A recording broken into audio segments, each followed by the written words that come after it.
The morning sun bled through the grime-streaked windows of the Broken Anchor, a diner just outside the gates of Fort Benning that had smelled of burnt coffee and industrial floor wax since the Truman administration. In a corner booth, tucked away from the main rush, sat Elias Thorne.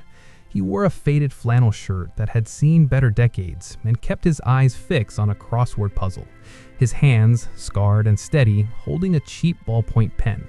He looked like any other retiree passing the time, a man who had disappeared into the quiet fabric of civilian life.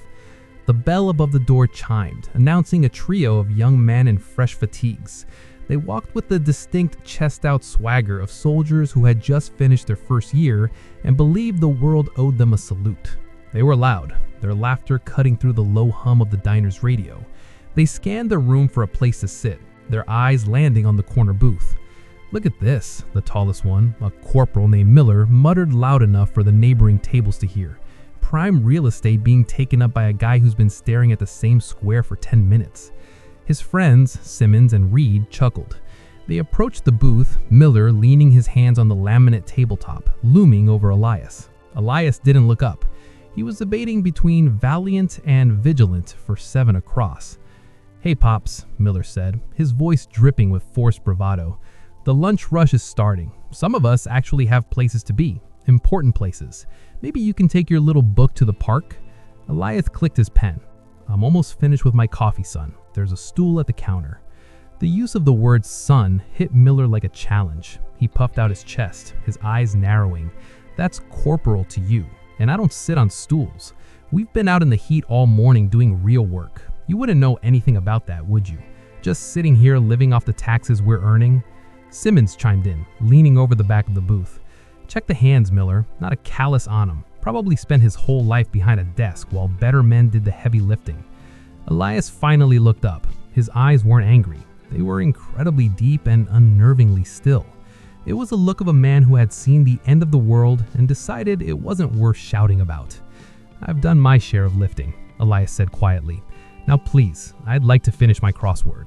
Miller laughed, a harsh, grating sound.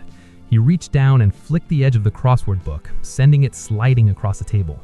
"I don't think you heard me, old man. Move, now." The diner went silent. The waitress, Sarah, stopped mid-pour, her hand trembling slightly.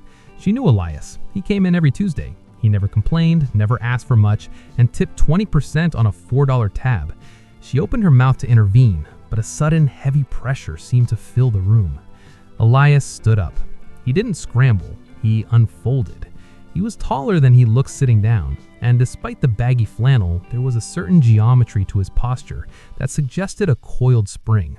He didn't move toward Miller, he just stood there.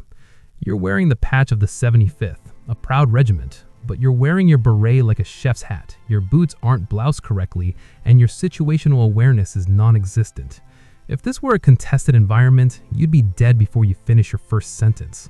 Miller's face flushed a deep, angry red. "Who the hell do you think you're talking to? I've got more time in the dirt than you have in that armchair." He stepped closer, closing the distance until his nose was inches from Elias's. "You want to talk about combat? You want to play soldier?" Before Miller could blink, the atmosphere in the diner shifted violently. The front door swung open with a bang, and 4 men in charcoal gray tactical gear stepped in. They didn't look like the soldiers in the diner. They didn't have name tapes or rank insignia. They moved with a predatory, synchronized grace that made the 3 recruits look like children playing dress-up. The lead man, a mountain of a human being with a beard shot through with gray, scanned the room. His eyes locked on the corner booth. He ignored the recruits entirely, stepping past them as if they were furniture. He stopped 3 feet from Elias and snapped to a rigid, perfect attention. "Sir, the transport is outside. The Joint Chiefs are waiting at the site. We're wheels up in 15 minutes. The 3 recruits froze. Miller's hand, which had been hovering near Elias's shoulder, dropped as if it had been burned. "I was almost finished with my coffee, Briggs," Elias said, looking at the unfinished crossword. "Sorry, Colonel," Briggs replied, though he didn't look sorry.